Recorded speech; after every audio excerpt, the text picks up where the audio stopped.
MSc zoology second same student के लिए paper first unit first का सेकेंड टॉपिक का नाम है रेगुलेशन ऑफ रेस्पायरेशन।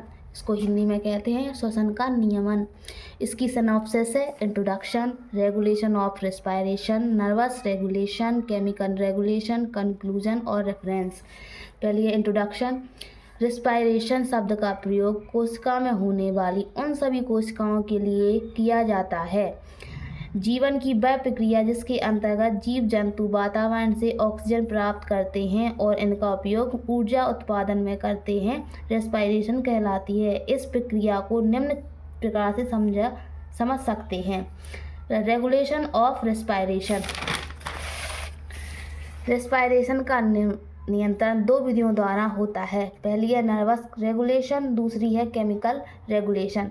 पहली नर्वस रेगुलेशन। मस्तिष्क के मेडुसा में एक जोड़ी रेस्पायरेटरी केंद्र पाया जाता है जो रेस्पायरेटरी का नर्वस रेगुलेशन करता है। यह रेस्पायरेटरी केंद्र रक्त में पाई जाने वाली CO2 उत्सर्जित होते हैं जब रेस्पायरेटरी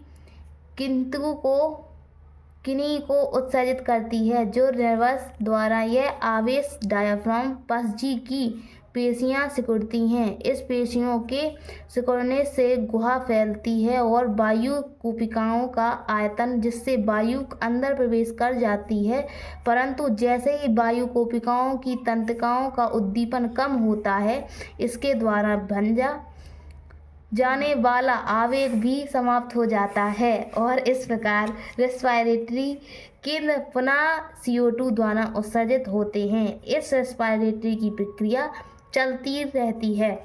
दूसरा है केमिकल रेगुलेशन। रक्त में पाई जाने वाली O2 व CO2 और H धनायन सांद्रता रेस्पायरेटरी का प्रभावित करने वाले केमिकल फैक्टर हैं जिसके प्रभाव निम्नलिखित हैं। पहला, CO2 तनाव में बदलाव का प्रभाव। CO2 की अधिकता से श्वसन पेशियों को उद्दीपित करता है और इन परिस्थितियों में यह सांस लेने की गति में वृद्धि करता है। दूसरा, H धनायन सांद्रता का प्रभाव। रक्त में H धनायन परिवर्तन से रक्त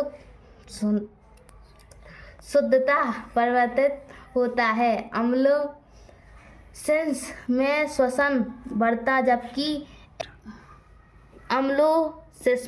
बढ़ता जबकि एक्लोसिस में घटता है।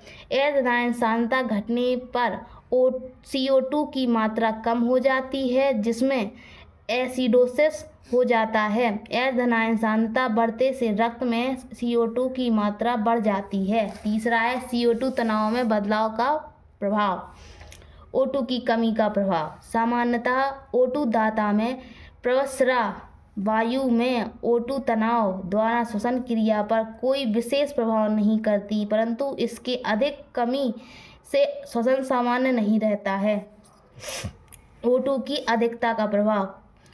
अतः रेस्पायरेशन का नियंत्रण नर्वस और विधियों द्वारा होता है। यह एक वायुमंडलीय दाब शुद्ध O2 कुछ घंटों के लिए बिना किसी दुष्प्रभाव श्वसन द्वारा ग्रहण की जा सकती है, परंतु O2 दाब पर जीव शीघ्र मर जाता है। इसका ये डायग्राम है, आप स्क्रीनशॉट ले लीजिए। और कंक्लूजन। अतः रेस्पायरेशन का नियंत्रण नर्वस और केमिकल विधियों द्वारा होता है। यह दोनों विधियां एक दूसरे से घनिष्ठ रूप से संबंधित होती हैं।